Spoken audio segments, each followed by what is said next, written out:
Hi అండి, ఎలా ఉన్నారు? ఈరోజు డిమార్ట్‌కి వెళ్ళామండి. ఈరోజు సండే.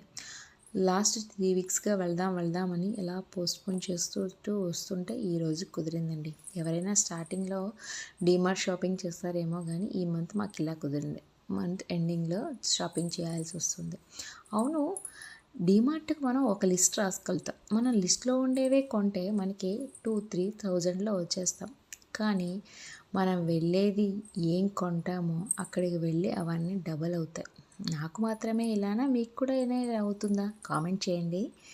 ఈరోజు మొత్తం షాపింగ్ అంతా ఫినిష్ చేసుకొని అలా వచ్చాం. మా చిన్న పాప చూడండి, ఆ ట్రాలీలో ఎలా కూర్చొని ఎంజాయ్ చేస్తుందో. డీమార్ట్‌కి వెళ్ళామంటే చాలండి, పిల్లలిద్దరూ ఇంకా ఒకటే గొడవ. నేను కూర్చుంటా అంటే నేను కూర్చుంటా.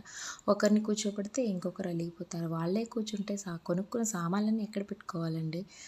మొత్తానికి షాపింగ్ అయితే అయిపోయింది. చాలా తిరిగి ఫుల్గా షాపింగ్ చేసేసాం. లాస్ట్‌కి బిల్లింగ్ కౌంటర్‌లోకి వచ్చాం. ఈరోజు ఎందుకో సండే కానీ ఎప్పుడూ చాలా రష్‌గా ఉంటుంది. ఈసారి మాత్రం చాలా ఫ్రీగా అయిందండి. బిల్లింగ్ అంతా అయింది. చూడండి, మా ఆయనకి మా పిల్లలు కూడా హెల్ప్ చేస్తున్నారు. ఫుల్గా అన్నీ తను బిల్లింగ్ చేపిస్తుంటే వీళ్ళంతా నీట్గా పెట్టేస్తున్నారు. ఫైనలీ బయటికైతే వచ్చేసాం. ఎండ అయితే మామూలుగా లేదండి, పిచ్చిగా ఉంది. ఫుల్గా షాపింగ్ చేసాం. ఈ సరుకులన్నీ ఎంత అయి ఉంటాయో కామెంట్ చేయండి. మీరు కూడా నాలాగే షాపింగ్ చేస్తారా? బాయ్.